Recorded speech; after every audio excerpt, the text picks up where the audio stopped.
Сәлеметсіздер ме? Бүгін біз түрік тілі дәрістерін бастаймыз. Бірінші дәрісіміз, бірінші сабағымыз бұл алфаве, яғни түрік тілінің алфавитін үйренеміз, әліппесін үйренеміз, әріптердің қалай дыбысталатынын, қалай жазылатынын үйренеміз. Ал кеттік.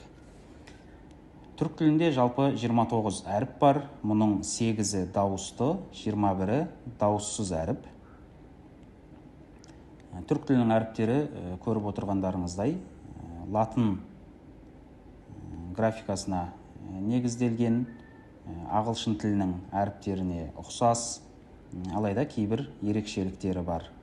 Ал енді осы әріптердің қалай дыбысталатынын, қалай оқылатынын бірге қайталайық. Сіздер де қайталаңыздар.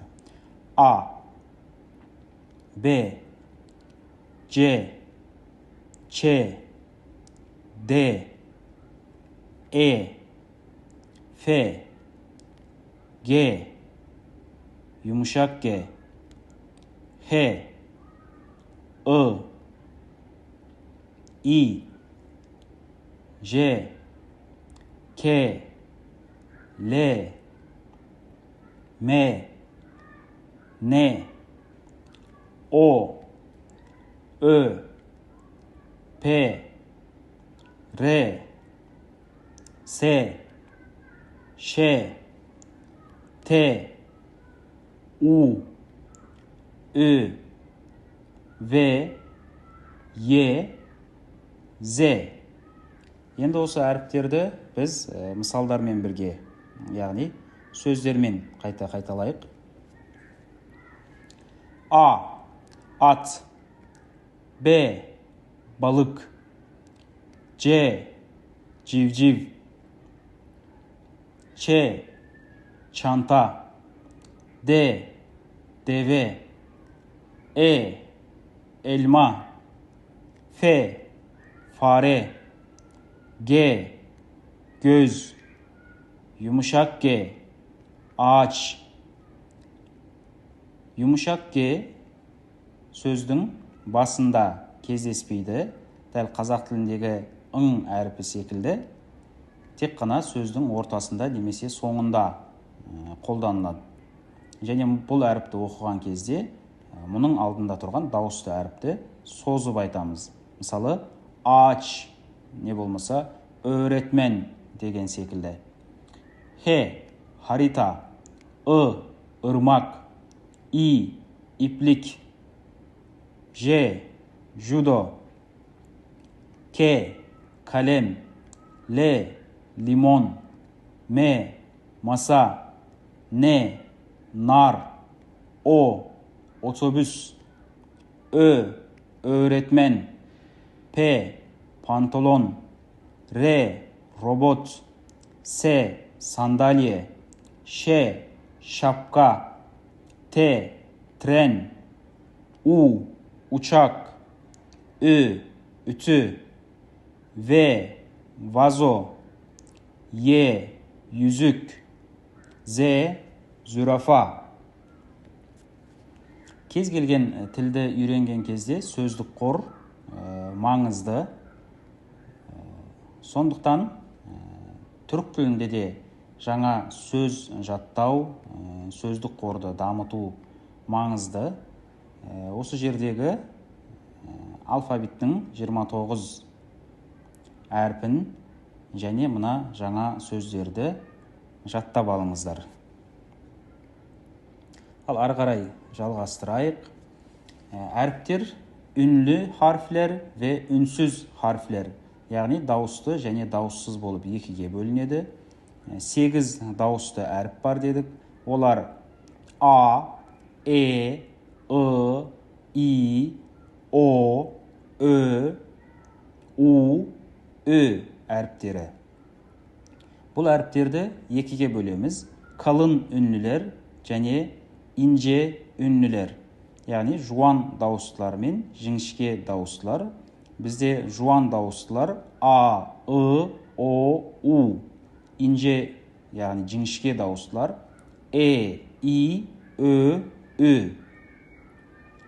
Дауыссыз әріптерді де yumuşak ve sert деп екіге бөлеміз. Sert sessizler дегеніміз бұл қатаң дауыссыздар. Sert sessizler немесе sert ünsüzler деп те айтамыз. Қатаң дауыссыздарымыз F, S, T, K, Ç, Ş, H, P. Мұны есте сақтау оңай болуы үшін фыстыкчы шахап деген сөзді жаттап алсаңыздар болады. Фыстыкчы шахап. Бұл неліктен маңызды? Дауысты әріптердің ішіндегі қалың ве инже дауыстыларды, яғни жуан мен жіңішкені айыра білу және бұлардың қай әріптер екенін жаттап алу, сондай-ақ сәрт үнсүзлер, қатаң дауыссыздарды білудің маңыздылығы неде? Түрік тіліндегі көптеген жалғаулар, грамматика бойынша жалпы осы жуан мен жіңішкеге және қатаң дауыссыздарға қарап жалғанады. Сол себепті жуан дауыстылардың қай әріптер екенін, жіңішке дауыстылардың қай әріптер екендігін және қатаң дауыссыз әріптердің қайсылары екенін жатқа білуіңіз керек. Егер сіз осыларды жатқа білсеңіз, онда грамматика бойынша жалпы жалғауларды жалғаған кезде, сөйлеген кезде қателік жібермейтін боласыз. Түрік тілінің әріптерін оқыған кезде, дыбыстаған кезде бізде қазақ тілді аудиторияда көп кездесетін қателіктер мыналар. Негізінен әріпі қазақ тілінде де бар, бірақ дыбысталуы басқаша. Яғни біз деп айтатын болсақ, түрік тілінде бұл әріп деп оқылады. Ал әріпін көбіне біздің үйренушілеріміз деп оқып жатады. Бірақ бұл емес, кәдімгі әріпі және солай оқылады. Ал түрікшедегі әріпі деп емес, деп оқылады. Яғни бұл әріпті біздің қазақ тілді түрікше үйренушілеріміз көбіне деп оқып жатады. Түрік тілінде деген әріп жоқ, бұл Сондай-ақ әріпі. Әріпін кейде ағылшын тіліндегі әріпімен шатастырып, немесе к деп оқып жатады, айтып жатады. Алайда мұны немесе к деп емес, деп оқимыз. Дұрысы сол.